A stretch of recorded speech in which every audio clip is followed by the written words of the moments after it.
This is the Tom Barnard Podcast. Listen live weekday mornings, 8 to 9:30, or anytime you like as a podcast on the Tom Barnard app at tombarnardshow.com or wherever you get your podcasts. You damn right. There's no question about it. So we got to jump right in and talk about being at the fair on Saturday, which was, God, it went very, very, not one prick in the bunch. It was unbelievable.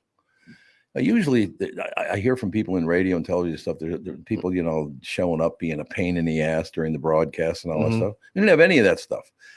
And I thought it through and I thought, looking out at the audience, would I want to piss these people off? No. So that might be the reason why. And I'll tell you, thank you very much to everybody that came out and saw the show. So many things happened out there. It was unbelievable. We just had a really good time. Look, having the Hubbard bus take you over there is a big advantage. There's no question about that. Yeah. I mean, just having a drive over there. And let me ask you guys a question. Well, AJ, I have to ask you, because did you go to the fair at all? Nope. You were working. Right? I'm maybe going to be able to sneak out for like an hour or two at some point this week, but we're going to try. It was great. I mean, it was packed. I will tell you that. Yeah. But then I heard that there was a bunch of violence, but I didn't see any of it. Did you see any of that? No, I had to get out of there pretty quick because I had to make my way over to a wedding in Brooklyn Park. But I know the past few years that I've worked at the fair, because I've been working a booth there for fair. I've been there like every day for the past 3 or 4 years now. Usually as it gets later into the night, like around like 9 o'clock, sun goes down, especially at that like midway where the carnival area is and stuff, just because it's usually a younger, more raucous crowd. There potential for antics, but I think most of the other parts of the fairground are just fine. Mm-hmm. Apparently there were a bunch of Jew haters out there, huh? Apparently they took over one of the gates or a couple of the gates or so. I still just don't understand. So basically what you're telling me is right now I'm learning this. Mm-hmm. I thought we got through this in the 1960s, but we didn't. Apparently, because you're a Palestinian, all Jews are bad. So they're all the same. That's what you're saying, that every Jew you've ever met is exactly the same. Is that what you're saying? That's the message I'm getting. Yeah, pretty much. All I know is they're not bad enough where it's me with a stomach full of Pronto pups and cheese curds. Like I'm focused on getting in, eating, sleeping, and getting into a food coma. Well, more people were focused on seeing the Popcorn King on Saturday. Shut up. Leave me alone. Get away from me. Devin, we get up on stage. It's like, dude, Ross Brendel was out there kind of emceeing the day. Mm-hmm. Gives us a nice long, Tom gets this like paragraph of an intro. He's a Hall of Famer. He's all this. He's dominated, blah, blah, blah. Tom Barnard. We get up on stage, couple claps, waving, and all of a sudden, you're not the Popcorn King. Right in the front row. It was perfect. Best way to start. That did. And by the way, the guy who said it was about twice my size, so I didn't yell at him. You may have noticed that. Yeah, it would have been a very quick fight. Yeah, it would have been very quick. Absolutely. Native American guy. He's always been a listener. Great guy. But I would say he's what, about 6'4", you think, something like that? I don't know. He was sitting down most of the show, but it was big stature. You didn't stay to say hello to everybody. Yeah, I you had to go. I felt bad about that, but no, it's with the way the shuttle is staggered and stuff. If I would have missed the 2:15 one, I would have been showing up I would have walked down the aisle with the bride probably. Oh, that would have been not good. Yeah. So that well, I will tell you this, Ross did an excellent job. Yeah. We met a bunch of listeners after our show.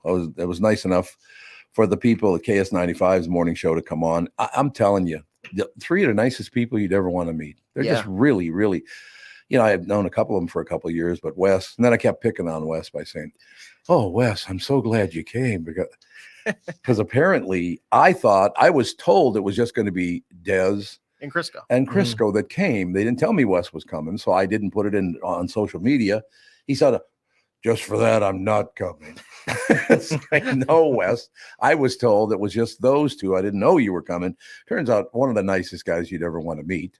Yeah, I mean, he's still pretty new for me around the Hubbard building, so jury's still out, in my opinion. But yeah, there you go. No, Crisco and Dez are terrific. I mean, they're unbelievable. And Wes, so far, my time knowing him, he's been terrific as well. So great group of people.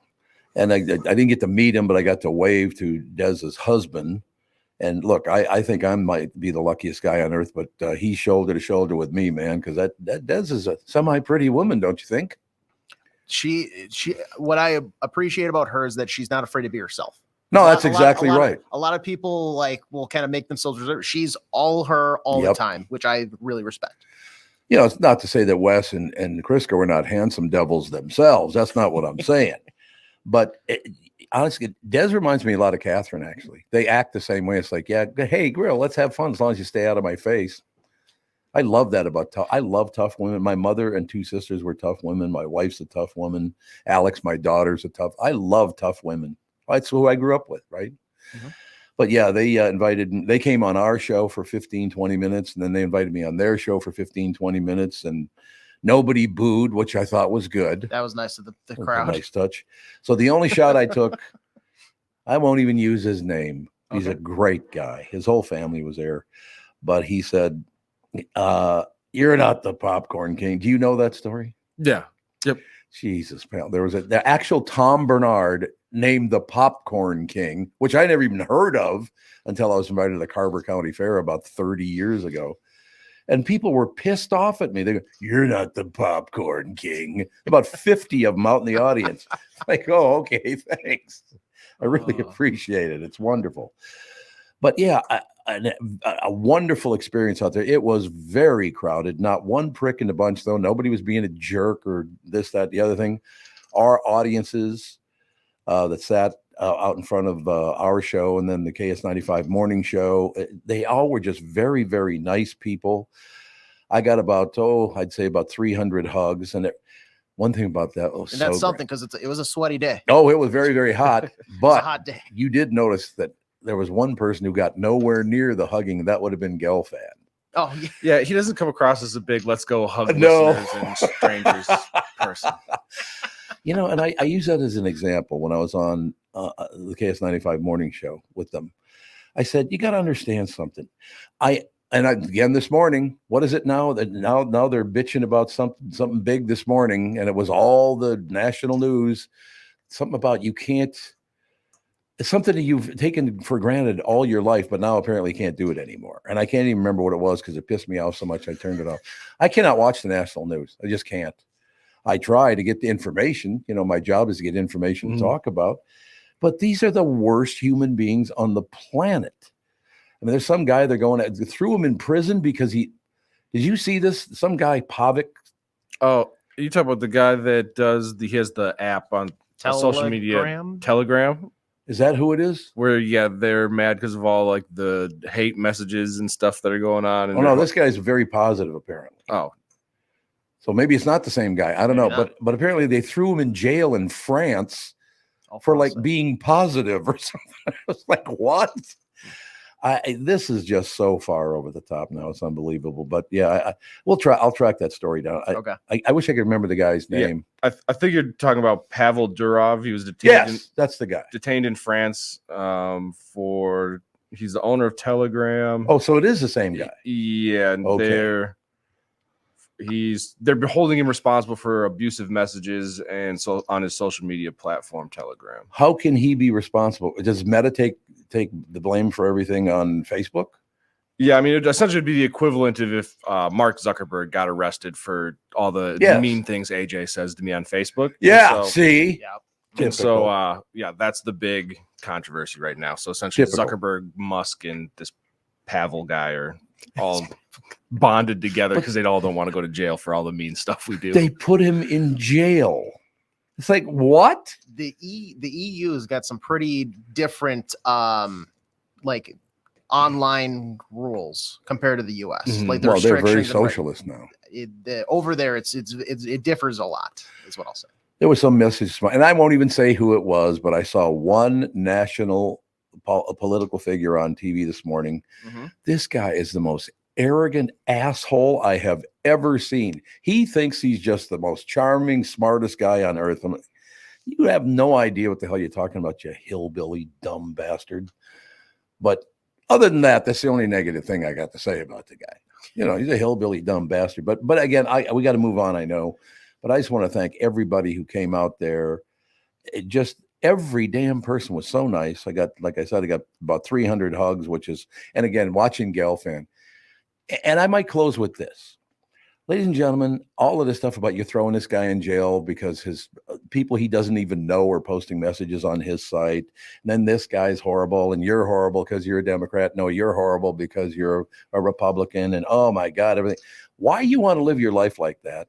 I wouldn't give my energy to hating anyone. There are some people I don't like these two, on the show with me. But I wouldn't give people a minute of hating them. It takes too much energy to hate someone, don't you think? Yeah, I agree. And only because we're still sort of on the topic here, I have a very quick note about Gelfand at the fair on Saturday. Love it. So after Crisco, Dez, and Wes came up on stage, they limited mics, so him and I kind of got up and moved out to the side for you two to have you four to have a conversation. And we were kind of sitting there laughing and stuff, and all of a sudden I feel this tap on my shoulder, and I was like, okay, first off, please don't do that. But then I turned to him and he leans in and he goes, how far away from the Dole Cool Whip stand do you think we are?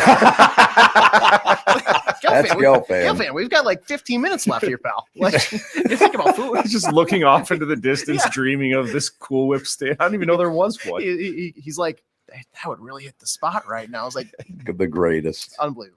Now, that's exactly I'm glad you brought him up because there's a very perfect example. Gelfand and I have been friends for about 42 years, something like that. I first met him when he was a reporter. He interviewed me for my voiceover career. That's how I met him.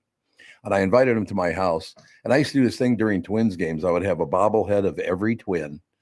And when they came to bed, I'd bobble the head to kind of, send luck their way, which he, of course, included in the column, which I thought was pretty funny. But Mike Gelfand and I couldn't disagree on politics anymore. I mean, I'm not far right or anything. I'm pretty I've tried being a Democrat and I've tried being a Republican. Didn't really get comfortable with either one. Doesn't mean you shouldn't be comfortable, but me personally, I never got really comfortable, so I'm pretty centrist with it.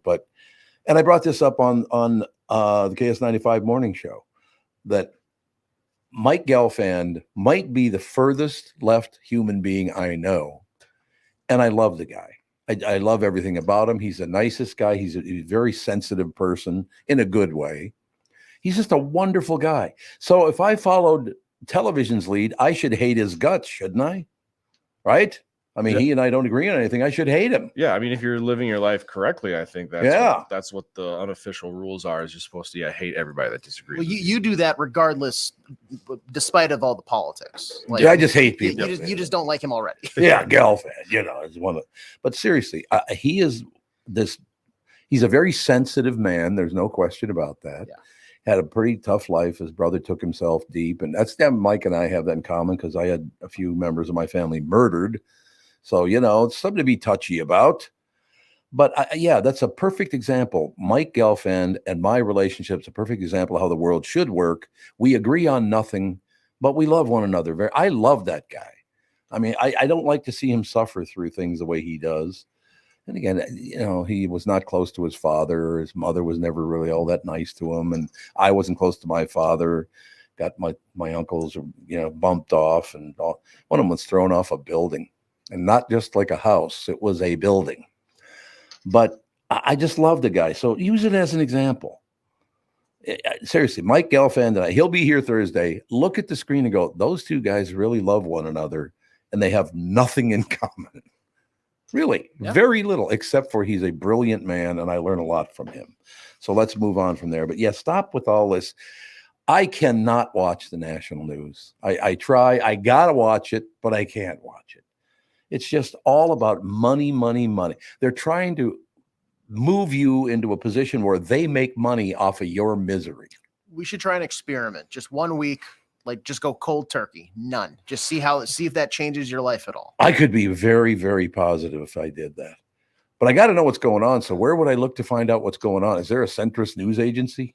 Yeah, you could. There's some newspapers and like Reuters and AP and the Associated Press you could check out. Yeah, that's true. AP is pretty good. You're right. You know what? I'll get all my news from AP for the next week. I like it. Or the rest of this week. Perfect. All right, we'll do that because I've already run over time here because I won't stop yapping about how much I love Gelfand. All right. A tough titty. I do. He's one of my favorite people in the world. I mean, he's nuts politically, but I had to throw a shot in at the end, didn't I? Of course. Yeah.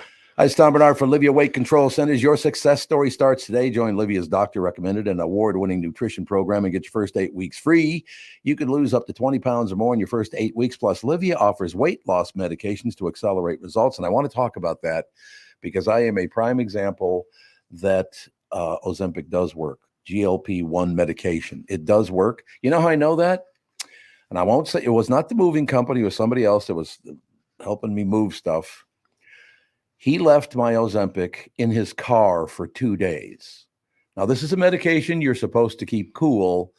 So I couldn't use it for the past, I'd say 10 days, something like that. I got to get a hold of Livia and get some new GLP-1 medication because you do get hungrier. I met a friend of mine, saw him out at Golden Valley Country Club yesterday. Oh, excuse me. It's the club at Golden Valley. You can't call them country clubs anymore. Did you know that? I had no idea. There'll be no country clubs anymore. So it's got to be the club at Golden Valley. But a friend of mine, his name is Jim. I've known him for years. He used to weigh probably about 320. The guy's thin as a rail. He walks up to me. I haven't seen him. I didn't even know it was him at first. I was like, who the hell is this guy coming at me? Jim has lost 100 and some pounds, 120 pounds, something like that. It looks fantastic. It's because of GLP-1 medication. That's what he told me. I didn't even ask him. But so we'll be talking about that. But I got to get a hold of Livia and get back on the program because I've put on like 3 pounds. That stuff does work. I do get hungrier without it. There is no question about that. Visit Livia.com. That's Livea.com or call 855-GO-LIVIA. Join Livia's nutrition plan today and get your first 8 weeks free. Plus, Livia Medical offers GLP-1 medications for accelerated results. Visit Livia.com or call 855-GO-LIVIA. Choose the trusted leader, serving our communities. I said serving our communities for 15 years. Livia works. When you need someone to listen, a lawyer you know and trust. If you've never been in an auto accident, it's hard to know what to expect from the insurance adjuster. Here are some tips. 1, if they talk to you about whether or not you should hire a lawyer, it's a good sign that you probably should. 2, it's illegal for them to give you any legal advice. They aren't lawyers and they aren't licensed to practice law. 3, if they tell you that everyone involved in the accident is at fault, they're wrong. This comes from the belief that you're at fault for just being on the road. That's nonsense and not supported by any law. Finally, remember that friendly adjusters are often just gaining information. They want you to do most of the talking so they can file their report. I'm Mike Bryant from Bradshaw & Bryant. I hope you're never injured in a collision. But if you are, don't sign anything until you've talked to us. Find Bradshaw & Bryant, personal injury attorneys at minnesotapersonalinjury.com. Seeking justice for the injured. Bradshaw & Bryant.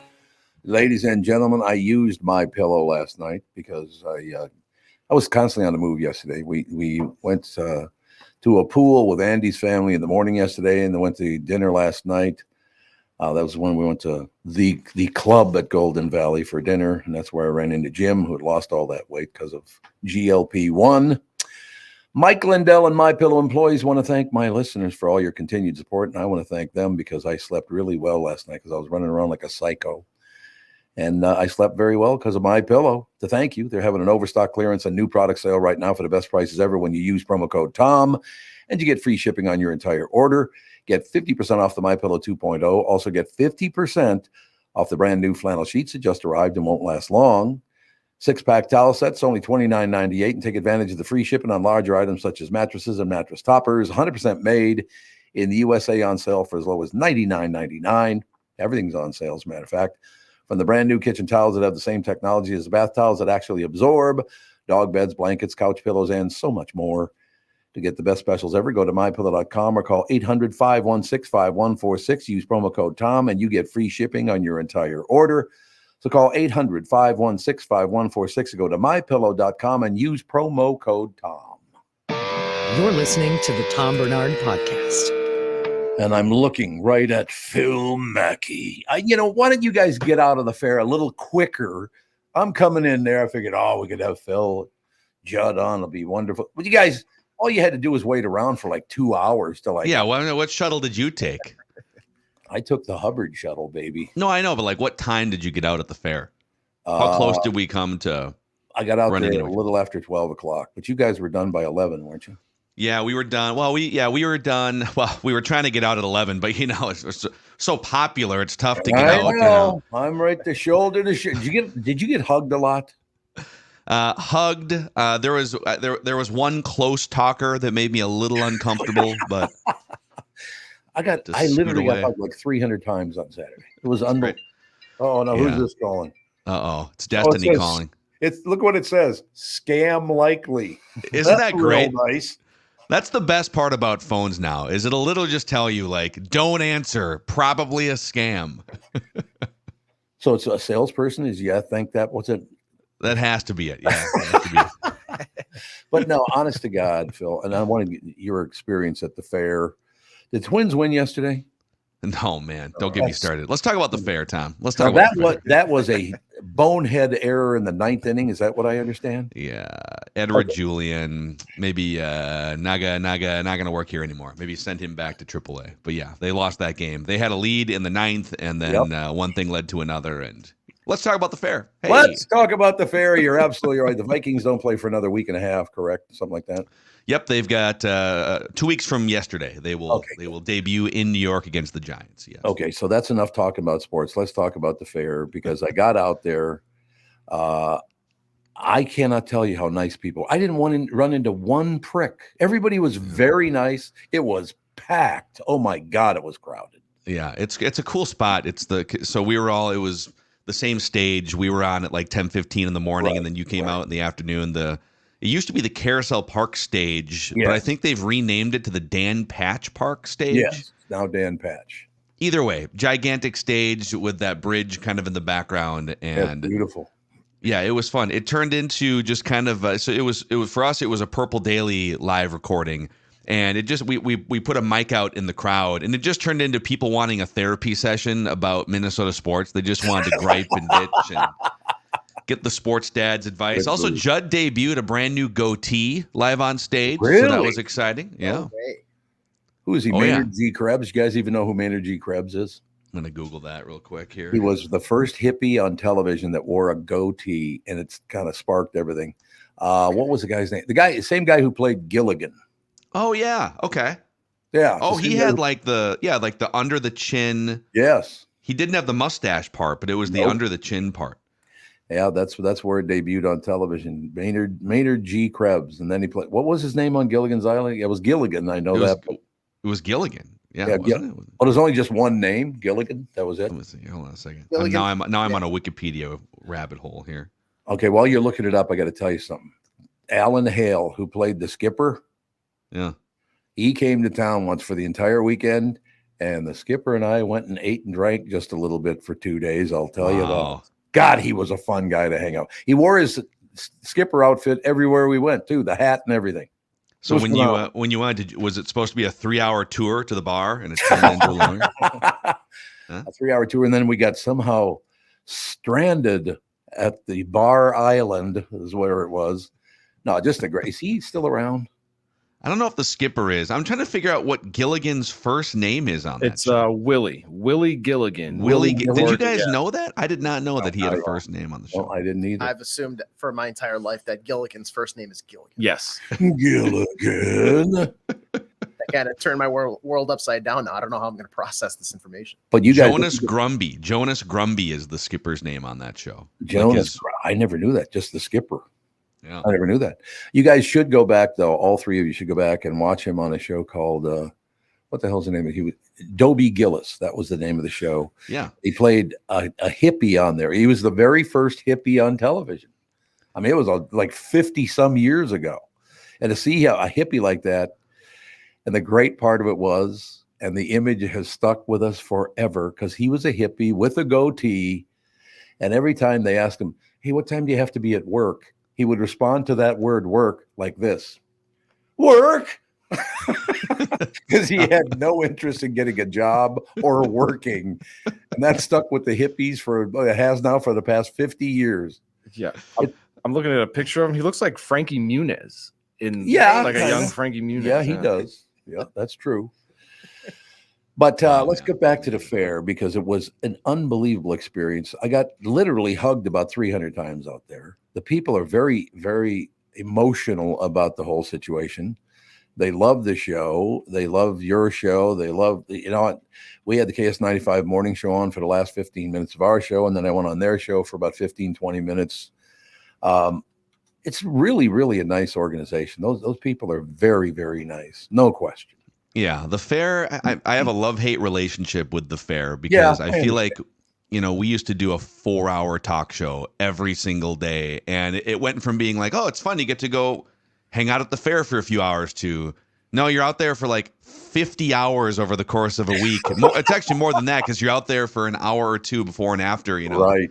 And so we're doing fewer hours at the fair now. We only do the Saturday show, and I think it's bringing back my love for just. By the way, it was packed. We set an attendance record on Thursday, all-time daily attendance record, and then Saturday I haven't looked at the stats and the attendance, but it was 10:30 in the morning, and you can look down some of those streets from atop the hill and wall to wall, shoulders and heads. Which gives some people mild to major anxiety. I get it, but the national news reported that somebody was stabbed at the Minnesota State Fair on Saturday or Sunday. I did not know. Not one person was a jerk around me in the crowd or the listeners or anybody. Everybody was great. No one tried to stab you. That's good. Nobody tried to stab me, which when I got home, Catherine did, but that was a whole different deal. It's a whole different story. Saturday there was recorded 184,000 people at the fair. Is that a record? No, that is actually not. 200,000 is the record, isn't it? 230, right? Is 230 the record? 230, okay. 250. I'm seeing, or 270. Oh my God. 270 back in 2018 on looks like the second Saturday. Well, let me ask you a question. So that means there were 90,000 fewer people there, and it was packed at 180,000. I'll tell you that. It's crazy, man. Can you imagine how packed that is? 280,000 people there. Like, imagine how busy it was there at 100,000 people. I know. I also love, we keep trying to up the food game as we should every year. I did not get a chance to wander over there, but I saw a picture of the line for the deep fried ranch curds or whatever. Yep. And I mean, I don't know.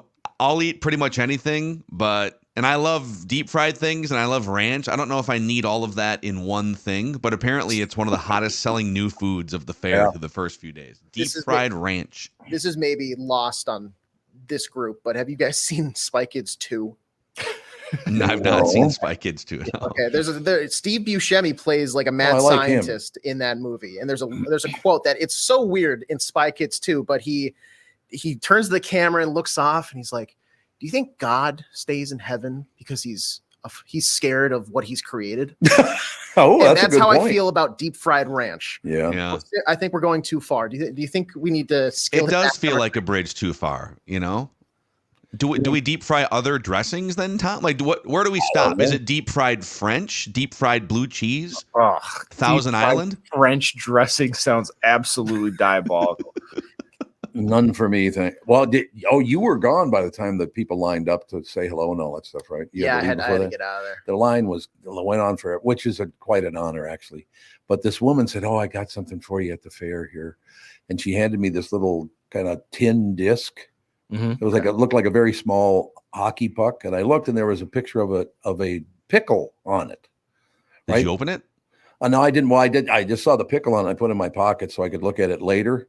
It was a good thing I didn't maybe read it on the air what it said. Oh, she gave it to me after I was off the mic show. Yeah. But in any case, so later on, I'm on the bus. I'm headed back with Gelfand. I take it out of my pocket. I went, oh, that's right. I got to look at this thing. I take it out, and there is a picture of a pickle smiling. It's got a face on it. It's a pickle with a big smile on it. And the name of the product was dill, as in dill pickle. And the last word was D-O-U-G-H, dildo. That was the name of the product. I'm like, oh, well, okay, I get it. And now you can think of this nice listener every time you open up your dildo case, Tom. It'll be great. And I'll balance it out. I met another woman. I don't want to give her name because I don't have I didn't ask her if I could, but I held on to her for about 5 minutes. She was crying because she had lost her mother the day before, And she came out to the fair to say, Tom, I had to come and see you because I don't have a dad, don't have a mom anymore. I hugged her for about 5 minutes. She was crying her ass off. You know what that means to me?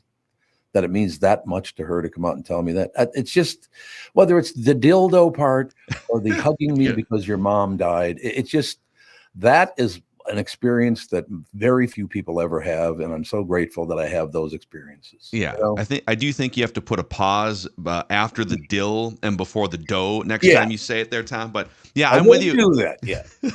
Yeah, I think it's, we sit here and we do, as you can see, for anyone that's watching the YouTube version of this, you sit in these studios and you talk at microphones and amongst each other, and sometimes you forget, or maybe you take for granted that, no, there's a lot of people out there that you are a daily part of their lives for years and years and years. And I told you guys this a few weeks ago at the Purple Daily draft party that we did back in April.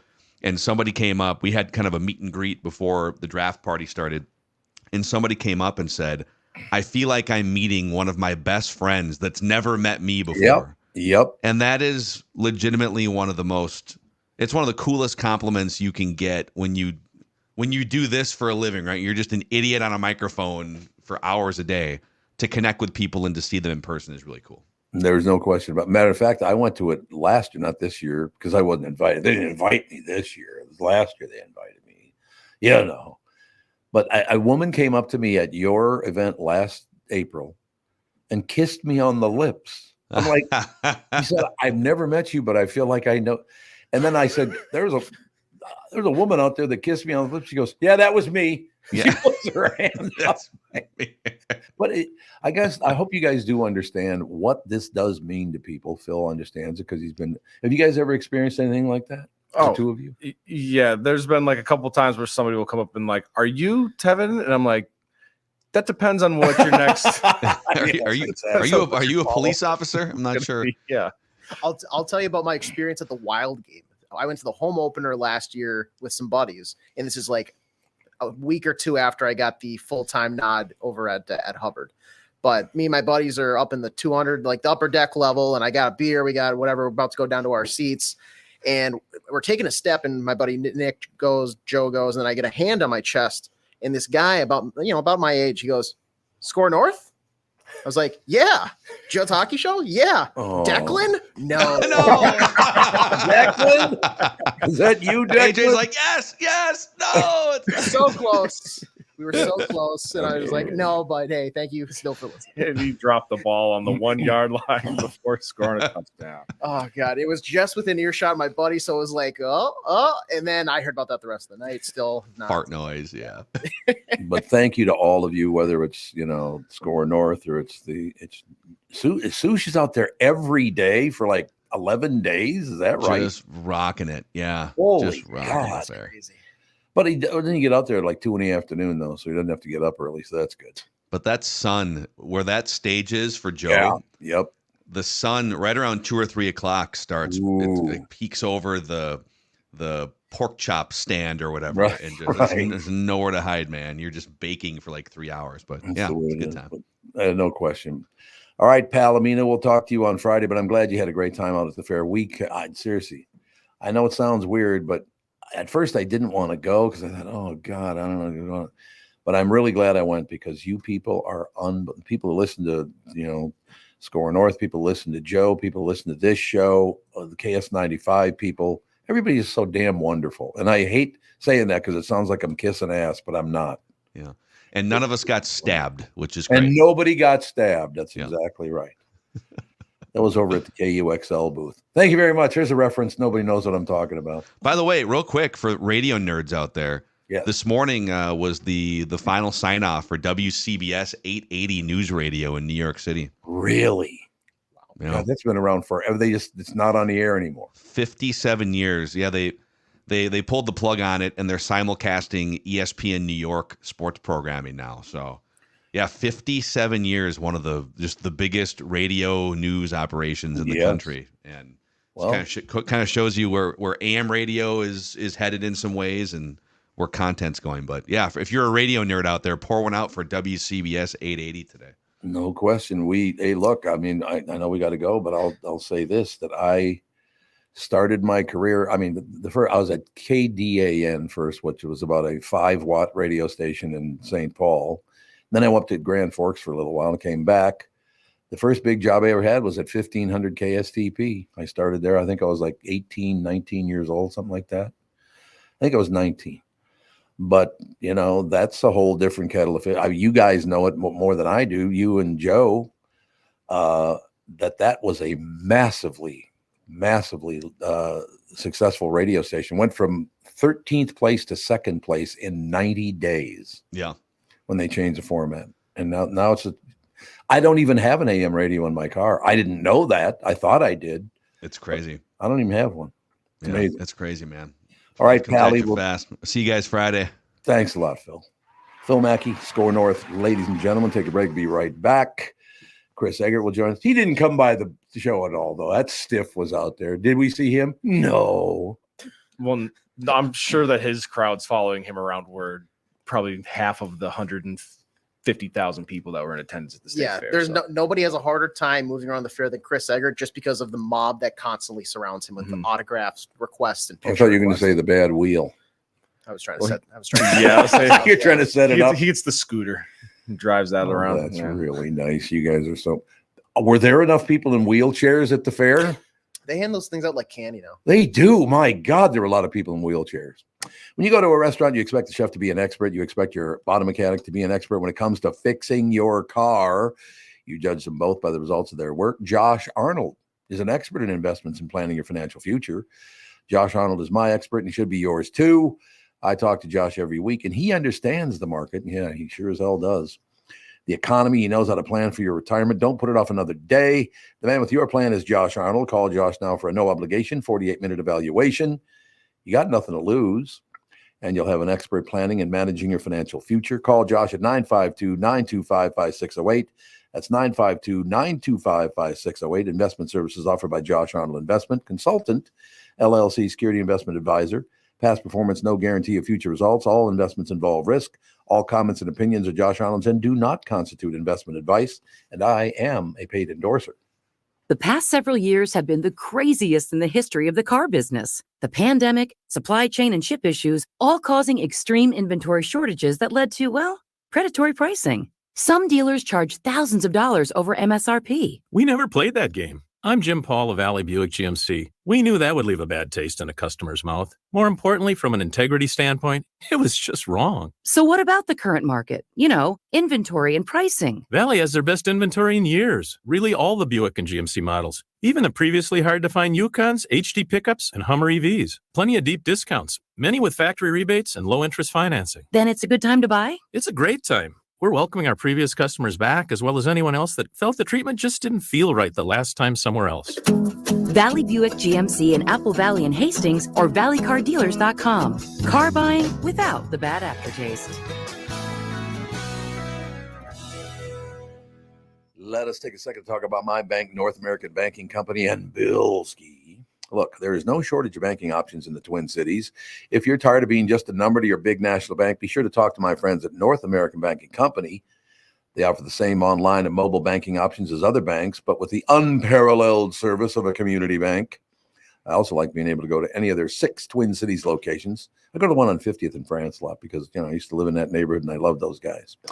They got one at 50th in France in Roseville. That's where Bilski is.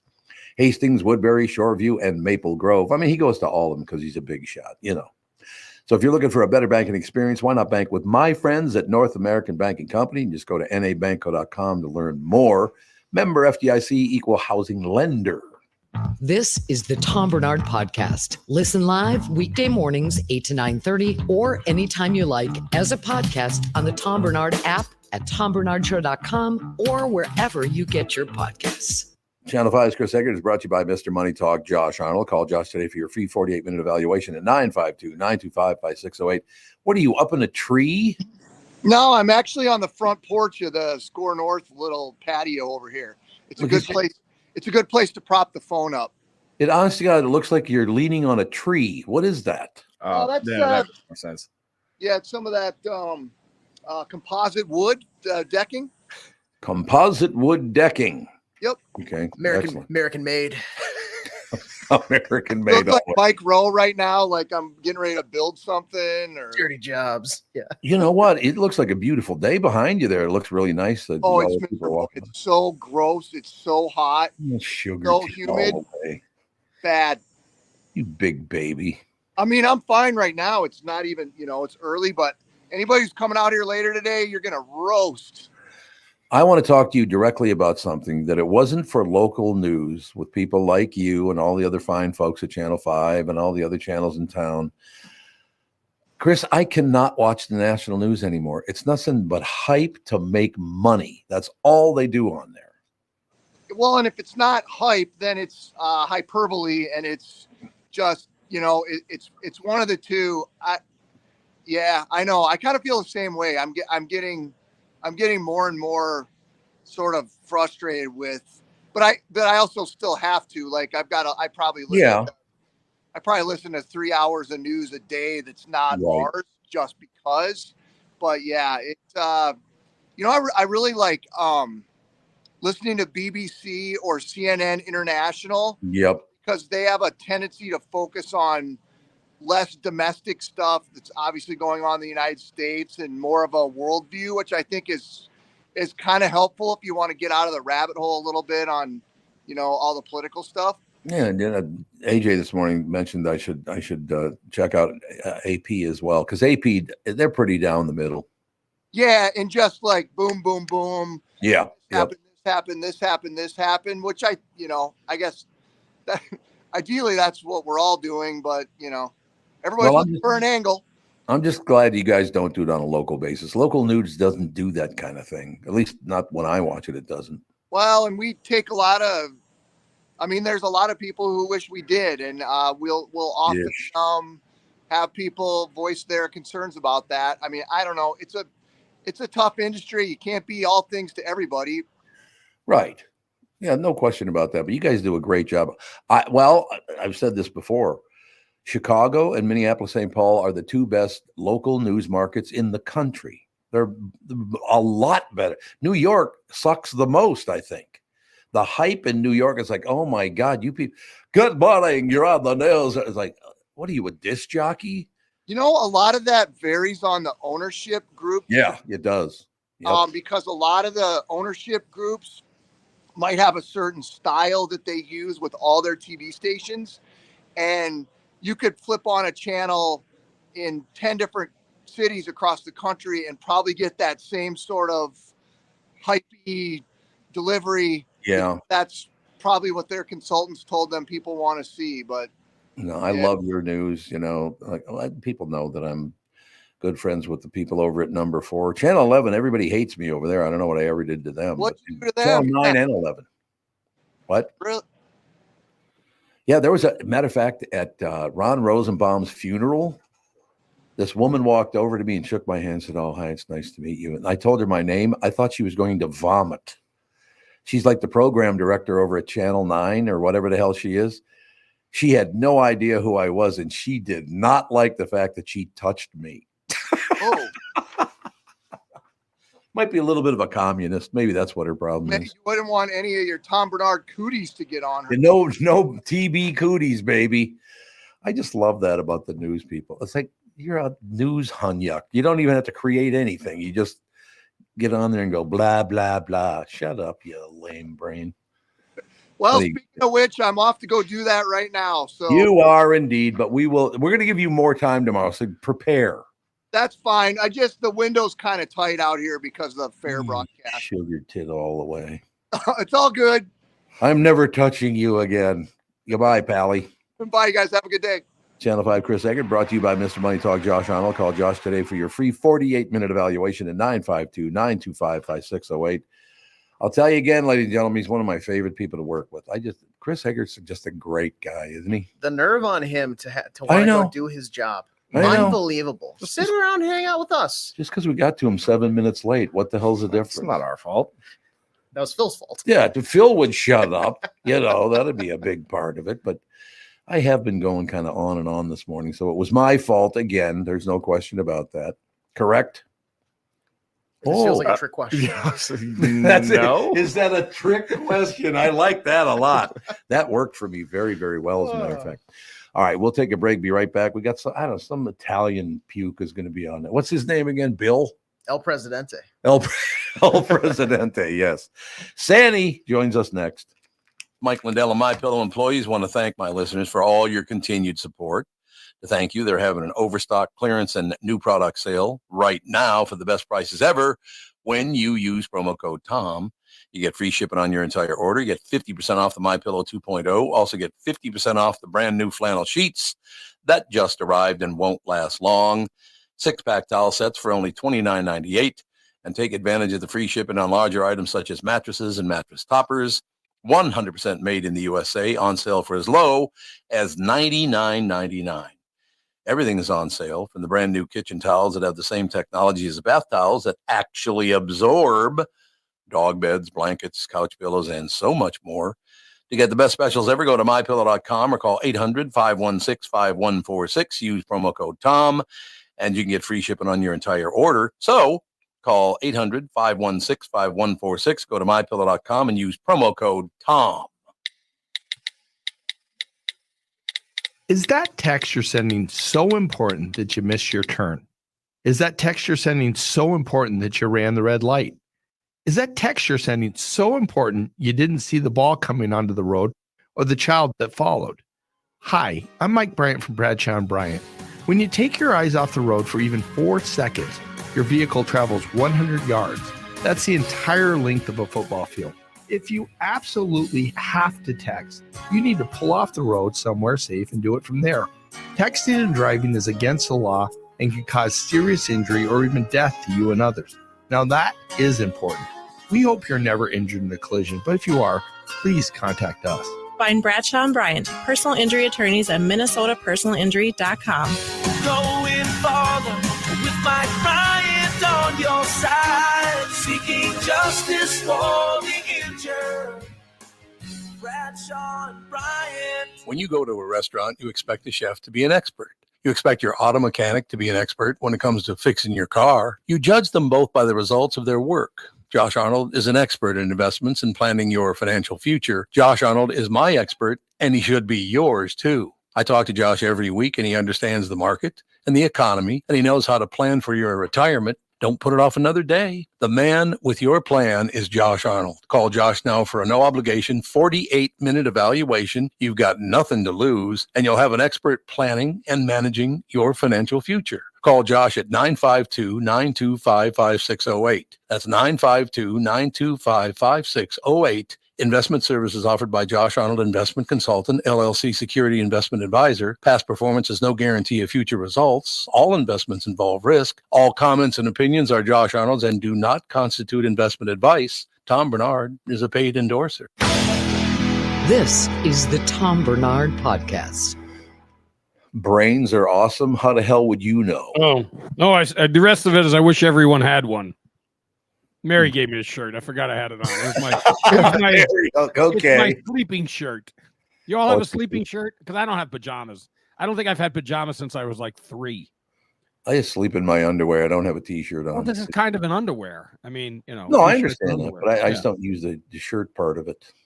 No, well, this is one that I don't go out in public with, but I forgot. I'm one of those kind of guys that I generate a lot of heat when I sleep. I guess some people are like that. Some people do it and some people don't, but I generate a lot of heat when I sleep, so I couldn't. So you sweat through them? So what do you wear? I probably would. Just my underwear. That's it. Well, oh, you don't wear a shirt, just your underpants. Yes, my underpants, and if I didn't wear those, I'd be showing off to the world. That's why I wear those. If you sweat, do you have to wash the sheets every day? If you're sweating, I would. Yeah, I generate a lot of heat. I don't know what the hell that is. Probably all the muscle mass. Yeah, I'm sure that's what it is. Yeah, that's what it is. What was Chris leaning on? A fence post? I couldn't figure out what that was. Looked like a tree. So out there, the GL Garage Logic booth has like a deck, like a patio almost out in the front where the guys do the show as their stage, and there's like some just fake wood railings and stuff to kind of spruce it up. So he was leaning on that. Yeah. So how did it go Saturday with you and Stretch? Unbelievable. Stretch was phenomenal. I brought this up, Bob, and it's one of the things that I love most about life. And because there was all this political crap going on again, and the people arguing over this and that and the other thing. Mike and I could not disagree more on politics, but he's one of my best friends, and I'm one of his best friends. I love the guy. Well, don't let politics ruin your personal relationships, for Christ's sake. No, that's well, you've met my friend Larry. That's like, he's as far left as you can get. We get along great, and we don't really, we could talk about politics, but we don't get offensive. Now, I have another friend who's like, over the top with this, it just hates Trump. And a lot of people do, but I don't really care. But I don't think care either. That one could endanger it because she's so whipped up about it. I know. They get very whipped up. Look who we got now. Really, I'm supposed to fall in love with any of the people running for anything right now? Really? No, it's not possible. It's not for me. I'll tell you that. Trump. We all know what Trump is. Yeah, well, exactly. And there's no secret. And with Kamala Harris, we all know what she is. The best thing is, I'm going to change. I'm going to make everything right. Hey, you've been there 3.5 years. Everything's wrong because of you being involved. Suddenly you're going to, and basically you're taking major shots at your boss because he's still your boss. Yeah, that's true. I don't get it. I just don't get it.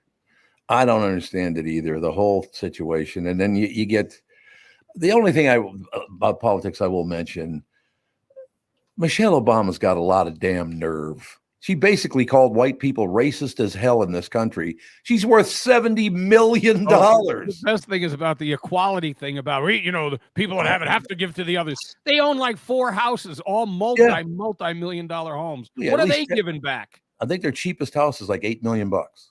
Yeah. I stop doing that. You're doing it to make money. You make people, first of all, if I were black and she talked like that, I'd be going, you're making me feel bad. Why are you making me feel bad? By the way, how much do you get for an honorarium? Because he went into Congress with basically he wasn't wealthy. They weren't wealthy. Now they may be billionaires. Well, maybe not billionaires, but not far. They're worth $70 million. How is that possible? Books. I know. I guess. Look, I got nothing against them except for the fact, stop trying to make money by calling people racist, you pig. I thought you were going to call her a pill. She's exceeded the pill format. Yeah, she's exceeded the pill for. And I don't want to talk about politics, but just stop stirring the pot. You're right. Let's talk religion. Yeah, let's talk religion instead. That's another thing Gelfand and I disagree about 100%. No, then you get into the Jew thing. How people... Listen, let me tell you something. Did he do that? Oh, he does that still. Yeah, that's the other thing that came up. It's like, I've known Jews my whole life. I love Jews. Not all Jews. I've been a couple I don't care for, but I don't care about your skin color, your race, your orientation. I don't care about, like I said, I've been called this, that, the other thing. I went to a wedding on Friday night. Yeah. Our buddy, and I can just give their first name. Michael and William got married on Friday night. Yeah. 2 guys got married. And you should have seen the outfits they were wearing. When the service was over, do you call a marriage a service? A ceremony? A ceremony is a better way to go. Yeah. I walk up and I said, I got to tell you something. You 2 guys, I know it's your wedding. I know it's wonderful, all the rest of it. But looking at your outfit, it looks like Elvis married Presley.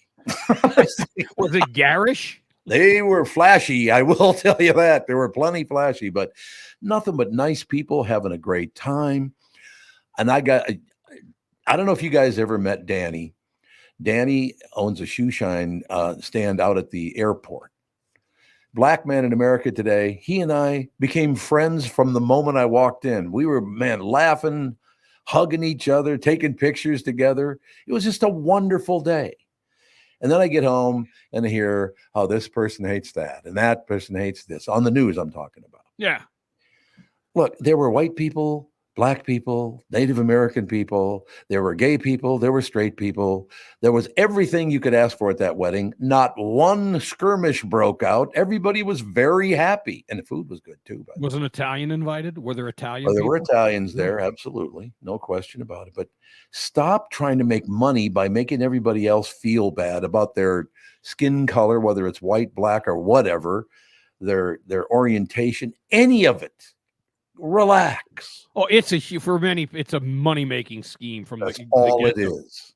They make money from it. Now he's disappeared, but I think he resurfaced. Did the Reverend Jesse Jackson, did he talk at the thing? He's still alive, right? I don't know. I don't know if he spoke at it or not, but he's sort of fallen off, and I don't know why, because he made a ton of money. Oh, he did. He made a lot of money. There's no question. And then Sharpton, the Reverend Al Sharpton, too. Al Sharpton. Actually, I liked him. I had him on the KQ Morning Show. Were you ever on when he was on the I think I was. He was entertaining. He was entertaining. Didn't really care for it. I mean, he didn't care for it, but tough titty. I don't care. Whatever. What's he going to do? Right? Yes. But no, seriously, I just want to make a point of this. Friday night, Saturday, and Sunday, I had a wonderful weekend, got involved with every person and every kind of person you could think of. It was wonderful. So shut up with all your hatred you make money from. Hey, you mentioned a week ago you took the call and it was a false alarm. Has the baby been born yet, or is it still? No, baby's still not been born. It's still a couple of weeks out, I guess. So we'll see. It could be born at any moment now. But I got to close my part with this, Bob, and then I'll turn it over to you. Yeah. It was over on Summit Avenue in St. Paul. That's where the wedding was. Yeah. Those houses are spectacularly beautiful over there. Oh, yeah. It's Summit Manor is the name of the building they had the wedding in. It was built by the Donaldson family. The Donaldson's store. Remember the Donaldsons? Yeah. Dayton's and Donaldsons. They were competitors. But the Donaldson family built the place. It's just spectacularly beautiful building. And I looked it up, and it said it had a tax value of like $1.6 million. I thought this place was going to be like $10 million, right? I literally did think of it because it had a big lot. It was all, fenced in. It was just beautiful, beautiful neighborhood. And I'm thinking, why are these houses not worth twice as much as they say they are? As we're driving away, we get about a block away. There's a homeless shelter there. And in front of the homeless shelter, there's one guy, and he was doing this. Don't tell me what to do. He's like screaming at the sky. Like, oh, that's why they can't get $2.5 million, because they live next to this puke. Well, what I thought it's because it's probably a historical, designated a historical building, and that you probably get tax breaks for that alone. Well, I guess the house across the street, which looked like a castle, just sold for like $2 million. I would have thought that place was worth like $7-8 million. Maybe it's the electrical and the plumbing. Maybe that's what it is. It's a fixer-upper. It was a magnificent event. And then we went to the fair on Saturday. Could not have been better. It was. I just had a fantastic weekend. Are they breaking records every day at the fair for attendance? We were just talking about that. What'd you say? 280,000 people? That was back in like 2018. So I don't know how they determine what records are what, because none of the numbers so far, at least that I've seen, are higher than other years. Because we got to go Wednesday night. We got to bring horses in and then show Thursday. Oh, and Friday. God. Oh. According to the State Fair website, Thursday and Friday both had record-setting days for attendance. So Thursday was 138,000. That was 5,000 more than the previous record in 2019. And then Friday had 171,000 people, and that was about 7,000 more people than last year, which was a record-setting day. Unbelievable. And then, of course, basically SKOR North, this show, and Sue showed up, so it drove people away on Saturday. You know what I'm saying? Well, if you're going to be there Thursday or Friday, let me know. Probably not. Friday. That's when I'm there. Bob, we can close with this. I enjoyed meeting every single person who walked up to me. They were so sweet and so nice. They love all you guys on the show, the women and men on the show, the family show. They could not have been nicer. Did you hear the little gift I got from one of the women? No.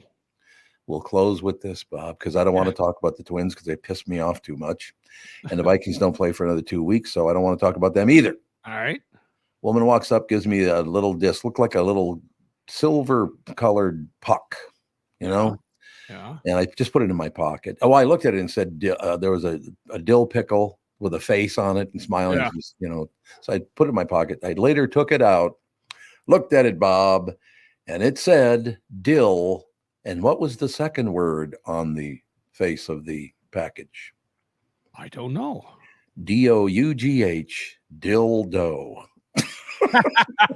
God. Our listeners do have a sense of humor. I will say that. Oh, yeah. There's no question. Any big news about either the Vikings or the Twins? The Twins ever going to win again? I've told you all They're year. Only three back, and only three back for Kansas City too. Both of them right now looks like they'll make the playoffs, and then probably your Twins will play the Yankees in the first round and get killed. See you later. It'll be see you later, much like a a home run by Aaron Judge. See you later.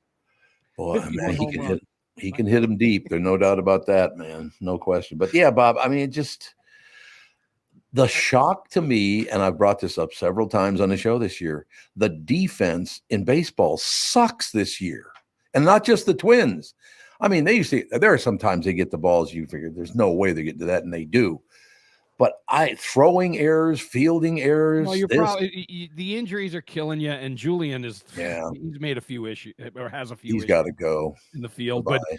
But on the Vikings, let me just say this way: I know we're less than 2 weeks away. If they lose to the Giants, oh my God, what a year it's going to be for misery. Right. I know. I hope that won't happen. I'll watch the game in 13 days it is now. I'll watch the game, but we'll see. But these Twins, they've got to stop just choking their ass off. They get there, and then they fall back. And then they get there, and they just can't crack three back. They've been three back or in thereabouts for weeks now. They have. You're absolutely right. They got to move forward, Bob. Yeah. All right, Sandy, we'll talk to you later in the week. As you know, I live for that. See you later. Yes, sir. Me too. Bob Sansevere Sports brought to you by Bradshaw and Bryant, personal injury lawyer seeking justice for the injured. Contact Bradshaw and Bryant at MinnesotaPersonalInjury.com. Katee Sackhoff, join us right after this break. I'm here talking with my friends Michael Bilski and Brad Huckle of North American Banking Company. Guys, it seems like banking has changed quite a bit since you first opened your doors in 1998. Yes and no. In 98, we didn't have online and mobile banking like we do today. Many banking processes have also changed. One thing that hasn't changed is we still provide a true community bank experience right here in the Twin Cities.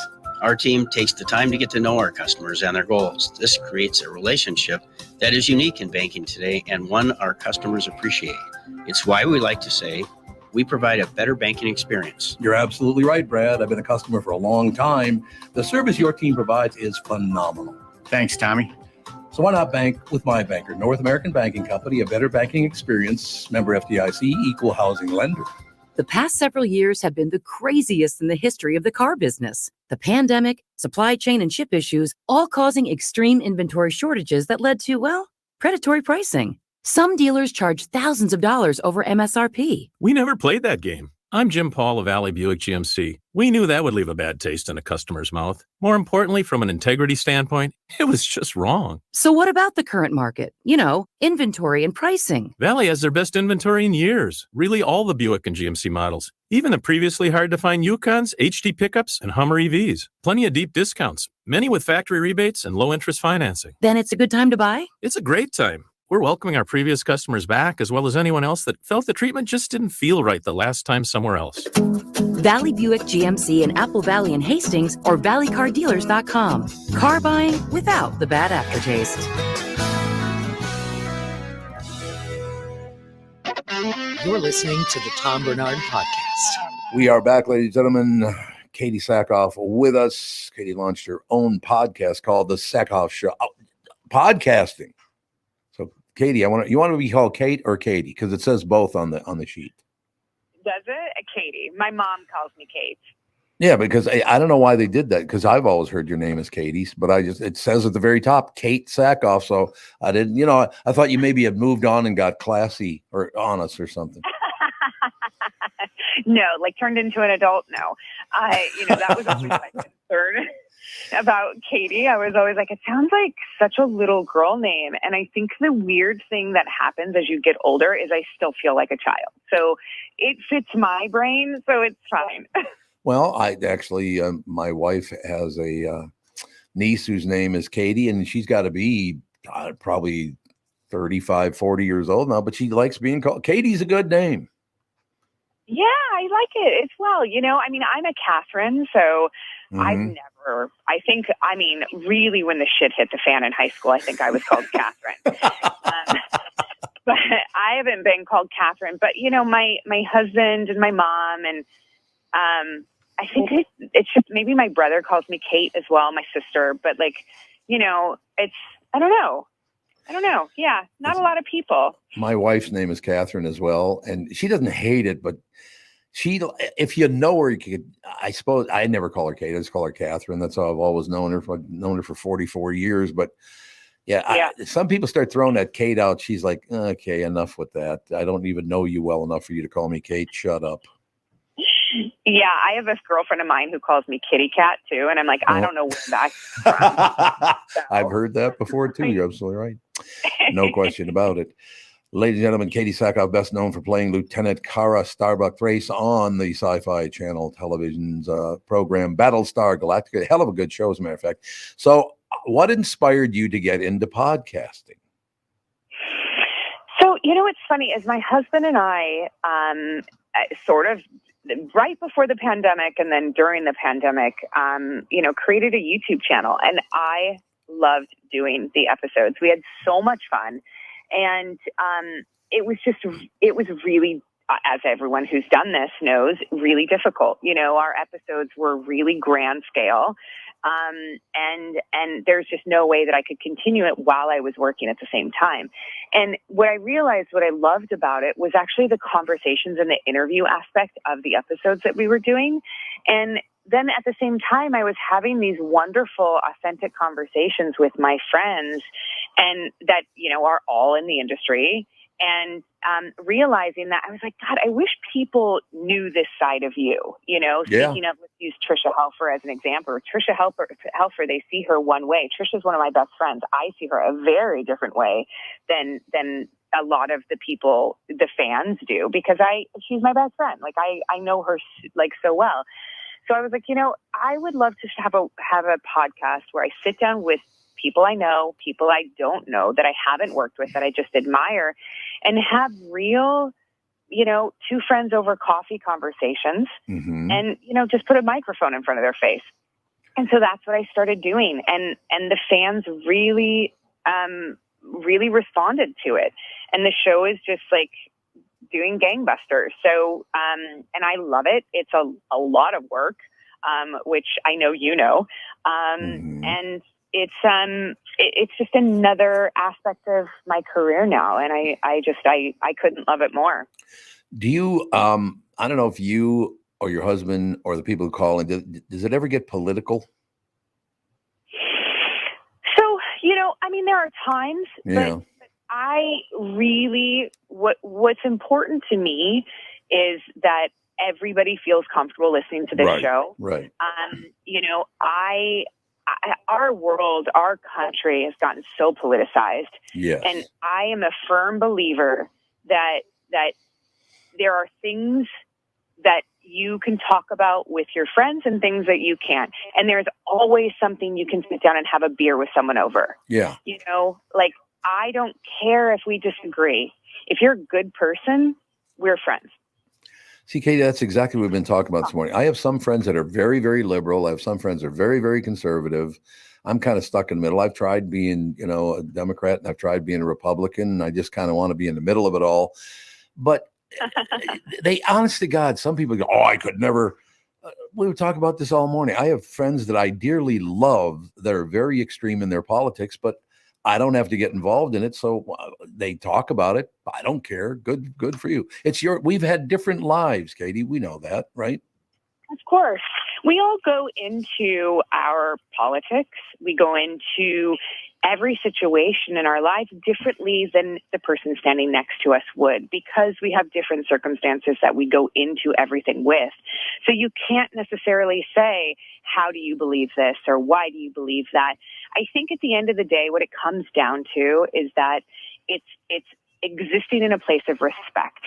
If people go about their politics in a respectful way on both sides, then I still respect you. Yeah, I can be friends with you. If you're out there being a lunatic, I don't care who you believe in or who you follow or who you're voting for. If you're a lunatic, I'm probably not going to be friends with you anyway. No, that's exactly right. And that's one of the things we've been talking about a little this morning is I have I got a problem with politicians. I'm not a Democrat and I'm not a Republican, and I just don't want to hear how horrible everybody is who doesn't agree with you. I mean, I just don't want to hear about it. I'm fine, right? You know, I think at the end of the day, what people are really craving right now is they want to be heard and they want to be represented and they want their beliefs represented. And so that's what we're looking for with politicians. And we're never going to all agree on things. And, you know, like you said, like, I don't want people to hate me just because of what I believe in. Right. Like I consider myself a really good person, you know? And I think that we started caring a little too much about what everyone is, you know, doing in their private lives. You know, well, that's a wonderful way to look at it. You could find the Sackhoff Show everywhere on all the points. Yes, Sackhoff Show is available on all podcast platforms and YouTube.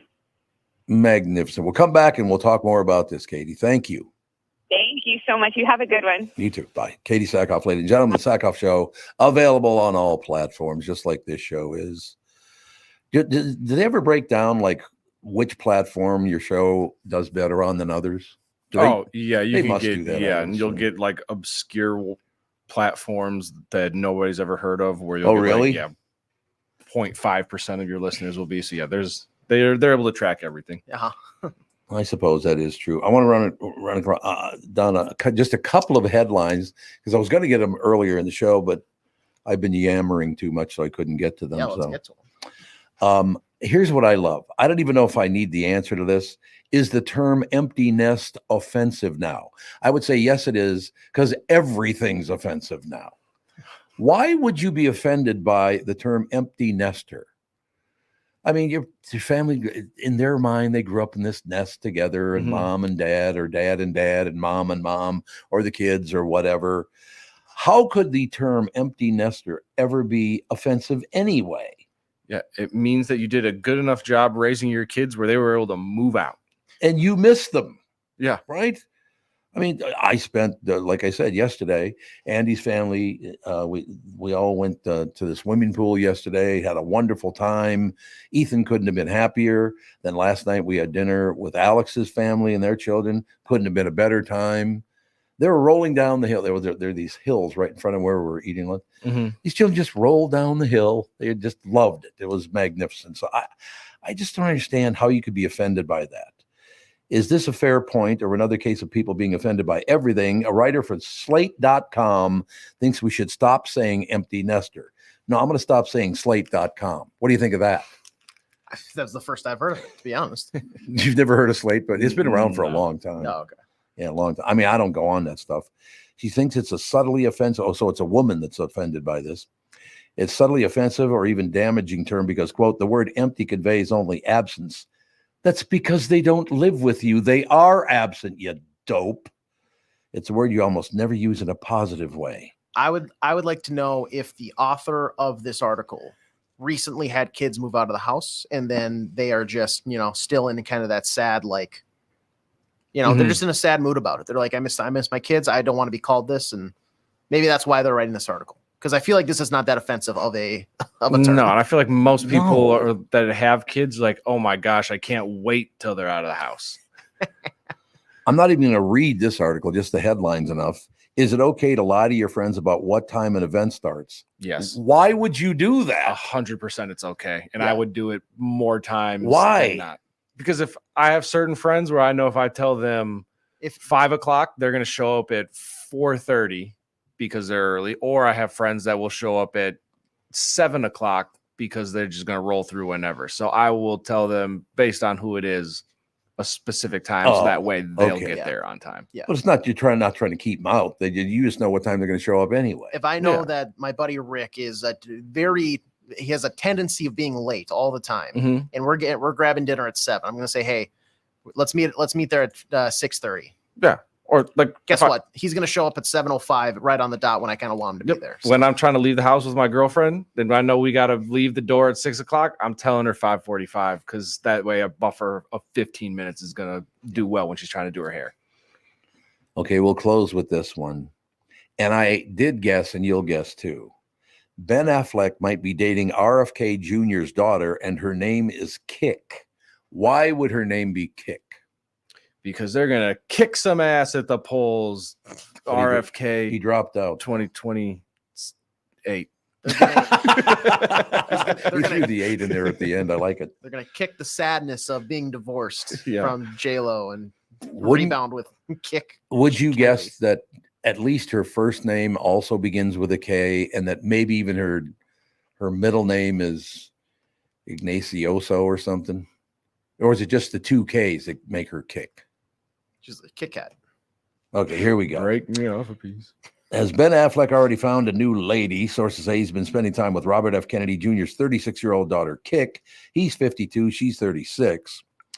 Her real name is Kathleen. Kick is her nickname, just like her great aunt Kathleen, who was a sister of JFK and RFK Sr. There's no word on the exact nature of the relationship. Ben is 52, as I just pointed out. It's been a busy week for RFK Jr., though, because he suspended his campaign. Robert's siblings issued a statement calling it, quote, a sad ending to a sad story.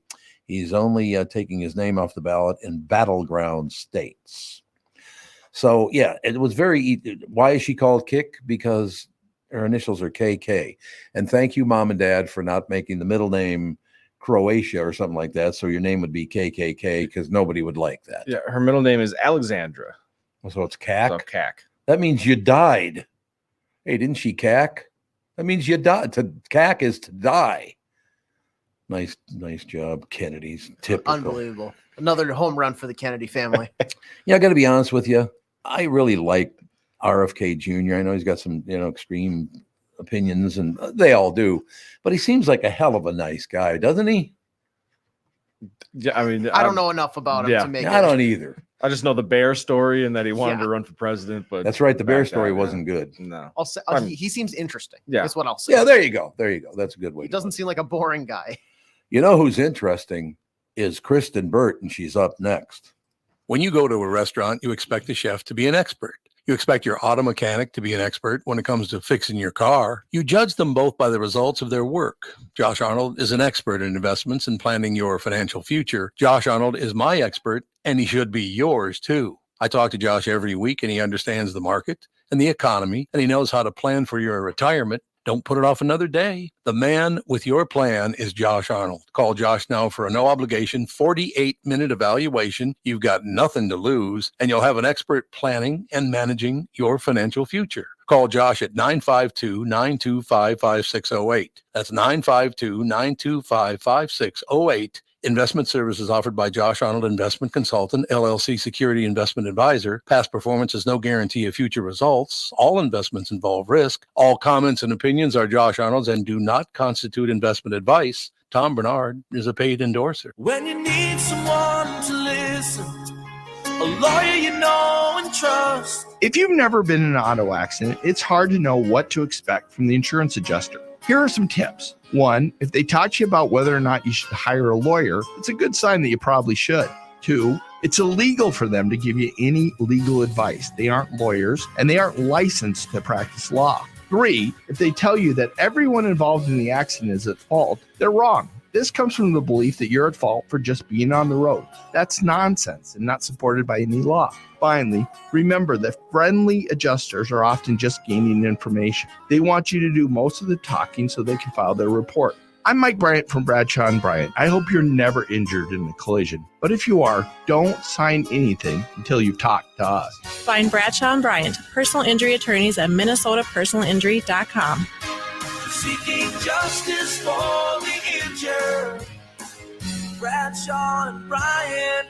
I hosted my show on the radio for 40 years. Now I host the Tom Barnard Podcast. And I'll tell you, I've never seen the passion and engagement from our audience as I do now. I know we also have businesses that listen to our podcast, and it got me thinking, wouldn't it be great to help those businesses grow by telling my listeners about them? So here's the deal. If you own or handle marketing for a business, would like to have my audience buy your product or service, visit TomBarnardShow.com, keyword partner, and we'll put together an ad campaign to help your business. That's TomBarnardShow.com, keyword partner, and thank you for listening.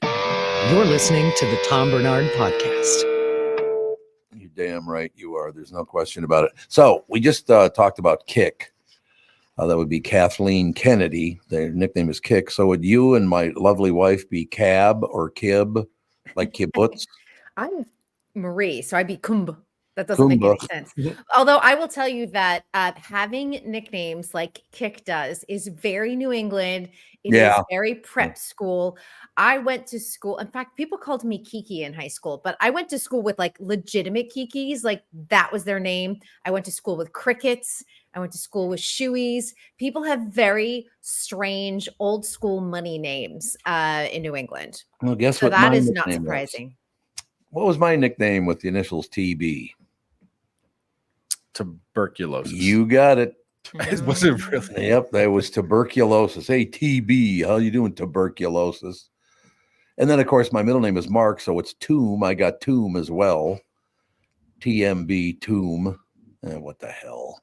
Well, I want to add to the Kick thing because, I have a whale story in addition to the bear story. So, an old Town and Country article resurfaced with Kick this weekend after her alleged relationship with Ben Affleck. And it turns out that when the family was in Hyannisport, RFK Jr. found a washed up whale on the shore.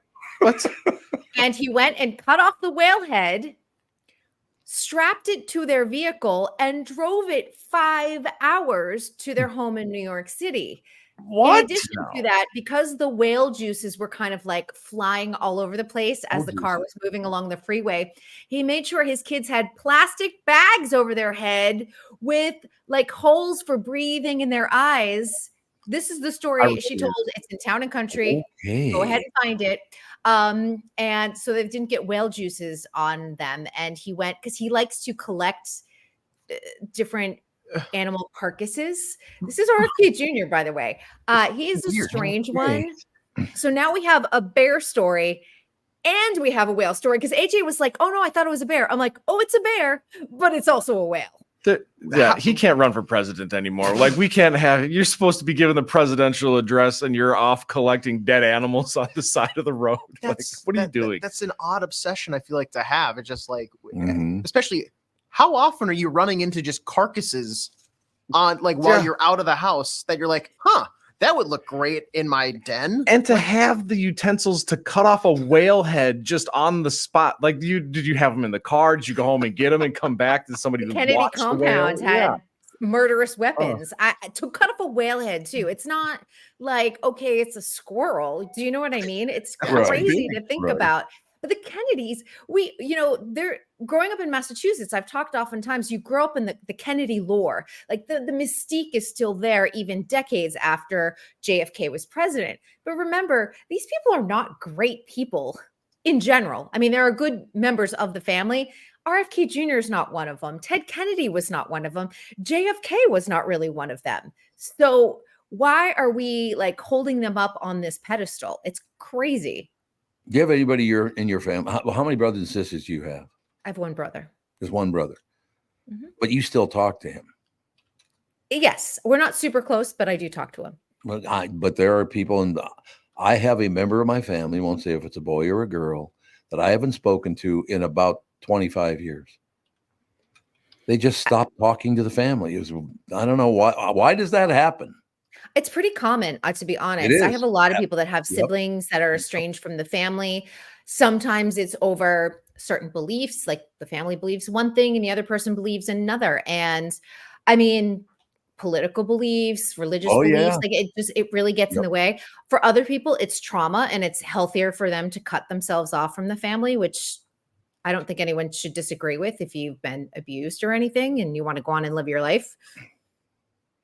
But well, no, I'm looking at it just what you just described, all of those things that you put in there, they were part of our life. So I guess that person, my sibling, has about 10 different reasons not to ever talk to anybody in the family. Yeah. I mean, it's sad because you probably hope that they're well. You wonder what they're up to. But at the same point, maybe being away from everybody is the healthiest way for them to live their lives.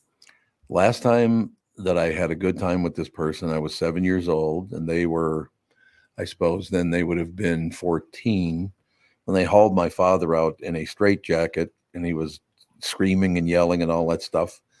They strapped him to a gurney. He's already got a straitjacket on. And they strap him to a gurney. And as they're taking him out of the house, he's screaming at the top of his lungs. And they put him in an institution. And, it's pretty much the deal. But I will never forget. Now, you have to remember, I'm 7 years old. And I'm standing next to this person. I won't say if it was a boy or a girl. But we're watching this happen. It was very traumatic, obviously. Mm-hmm. We're watching this happen. And as they exit the house with my dad strapped to a gurney, screaming, that older sibling of mine looked down and said, "Man, I guess they think our dad is nuts." I will never forget that. And I started laughing, of course. He's being all, but it was the best thing they could have done for me is make me laugh.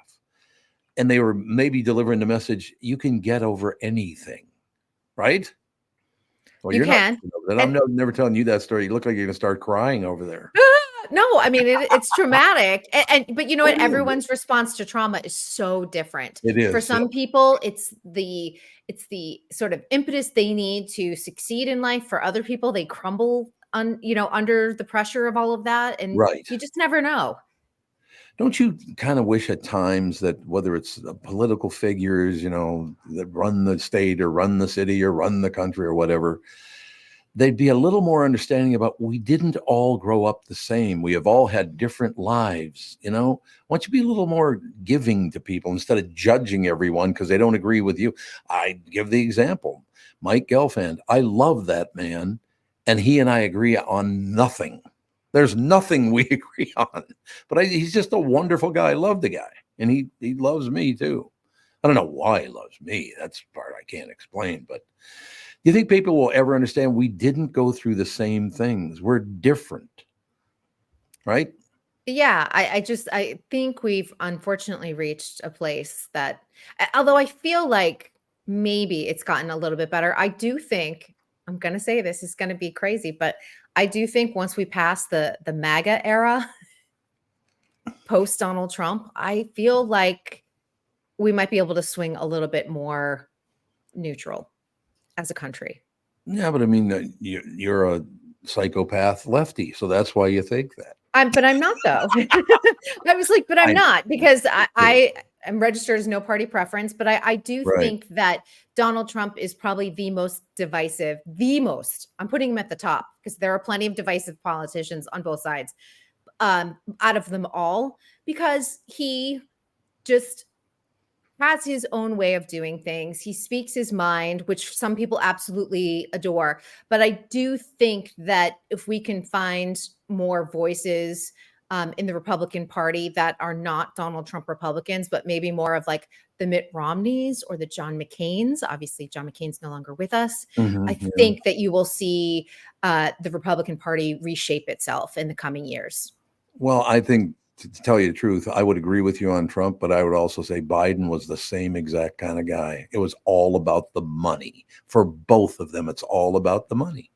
But in terms of, I don't think that, every politician is motivated by money. I think that's no question about that. But I think like Biden's delivery is much different than Donald Trump, so that people in their brains see a distinction of personalities, I guess I should really just say. Do you? Because I don't. Yes. They both lie their ass off. They do nothing but lie. But the way he delivers the information is much different than Donald Trump. So and that perception about it. I'm sorry, what? Joe Biden is more secretive about the fact that he's just in it for the money. Yeah. Well, I mean, like Donald Trump will get on national TV and call the entire NFL a bunch of sons of bitches, where Joe Biden would put it a little bit more delicately. Yeah. But only because that's his scam. It's just another scam. Not disagreeing with you, but I'm telling you that the overall perception on delivery for people who are just say like average voters, not really diving into the messages or the issues or anything, they're just going, oh, I can't stand listening to Donald Trump anymore. I'll vote for Biden just based off of he seems nicer. Because a lot of people in America do not do their research. They just kind of vote off of feelings. So I don't like politicians at all. I've been friends with politicians. As soon as I couldn't help them anymore, I never heard from them again. They're all scum, all of them. Yeah. seriously, a politician, I don't care what party it is, what the era, whatever, they're in it for the money and the fame. They don't want to help anybody. It's ridiculous. It's power. Power is addicting. And, power is addicting. Power is very addicting. But I think that once we get out of the Donald Trump era, because I feel like the Republican Party has lost its message in many ways. Once they get like back on course, I do think that you will see a very different situation. So what are you going to do when he wins? I don't think he's going to win. I really don't. He might. I think it's going to be a very close race. It is. And I think it's going to come down to swing states. Yeah, it kind of looks like that. But it really does. Is she doing that well in swing states? I mean, right now she's got the lift from the Democratic National Convention. We need like another month to see what that realistically looks like. But I think that this is a razor thin margin. And he right now, and here's the other thing I'm a little concerned about, because he does not want to do the September 10th debate.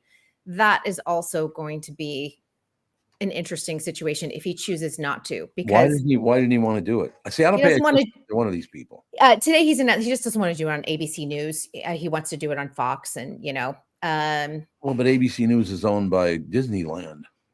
Why didn't he want to do it on it? Well, they're all of the networks now, ABC, NBC, CBS, they're all political as hell.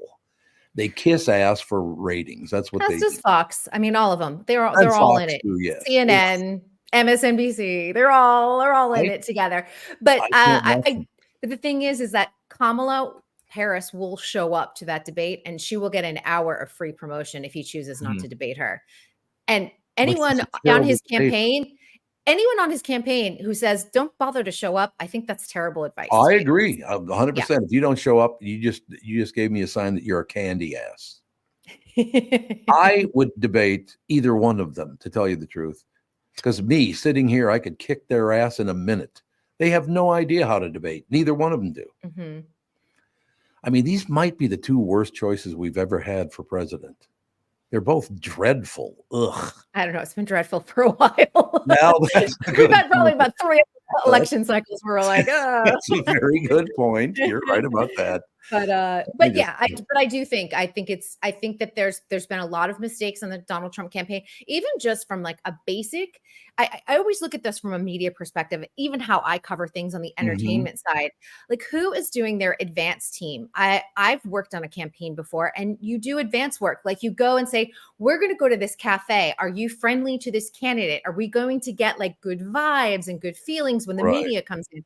Like, sending JD Vance into that donut shop, like, who did the advance work on that? Because the woman didn't want to be on camera. Yeah. People were awkward. It was a terrible exchange. You want to go into a place where they're like, we are so happy to have you. Try our meatballs. Like, that's, whatever it is. But you want it to look soft, and you want it to look friendly. Maybe you pick up a baby or something. You do all of those things that warm America's hearts. And I don't know what the Donald Trump campaign is doing right now, because they're sending JD Vance off a ledge. And I don't know if that's to bring in RFK Jr. as vice presidential nominee. I don't know. It kind of feels that way because they're both having a lot of trouble with that, because people do not like Tim Walz. And I understand why they don't. I think he's disgusting. He's just a scam artist. He's, some Nebraska hick. That's what he reminds me of. But I'm talking about Donald Trump's campaign. No, I know, but they're both like that to me. I just showed Tevin something. I get asked about 35 to 50 times an hour to send Donald Trump money. I don't know how the hell. I suppose he got because I had lunch with him that one time, so that's how he got my number. Did you give him your email? Apparently he got my email somewhere. Like, everyone I take to lunch, I get their email and just spam them. Honest to God. But why? I don't understand why anyone. Messages on my phone right now are from Donald Trump. All 3 of them. Gosh, he just won't stop.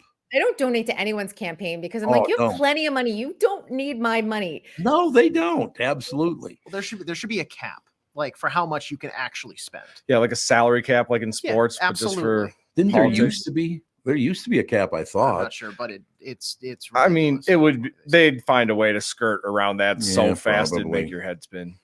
I just can't. all of them. I got to be honest with you, all 4 of them right now, the 2 on the left and the 2 on the right, I can't stand watching any of them. They're just scammy. First of all, a couple of them are dumber than a goddamn rock anyway. And then the other 2 are the biggest scam artists I've ever seen. They're disgusting people to me.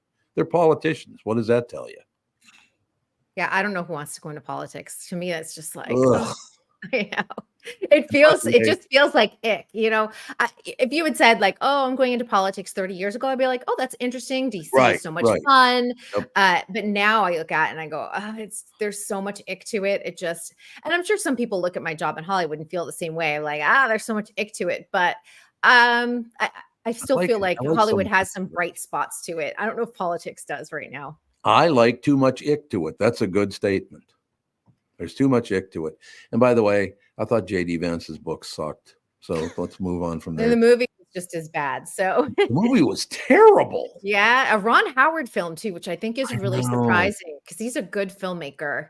So where can we find a politician that everybody would like? Is there one? Is there any such thing as a politician that you could like? I do think that Pete Buttigieg is interesting. And I will say that he is welcome on Fox News quite often. They enjoy his debates. And he said, you know what, if I'm invited, I will show up. He doesn't care like who it is. That's a good move. Yeah. And he's very smart. He is an eloquent speaker. He is quick and sharp. I find him interesting. I find him to be someone who could be the future in politics and someone I think who could possibly reach across the aisle. I say possibly, but I don't know. We have no guarantees, but I think he could. I don't know enough about him, so it all works out in the end. All right, you just ruined my day talking about politics. I'd love to do that. We're not supposed to talk politics. What happened? You know what? It's all Ben Affleck's fault. It's Ben Affleck's fault. It is his fault. With allegedly involved with Kick while he's still married to J-Lo, which just is his dating pattern every darn time. That J-Lo's really good at being married, isn't she? Was it been 4 times now?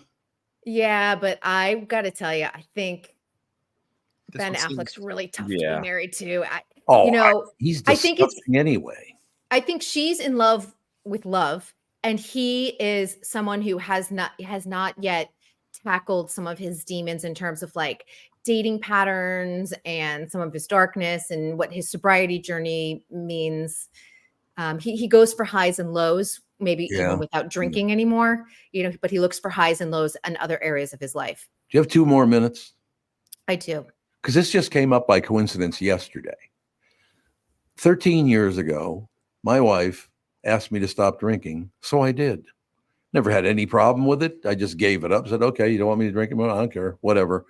Why do some people have such a hard... I don't give a rat's ass if I ever had a drink as long as I live from now on. Who cares?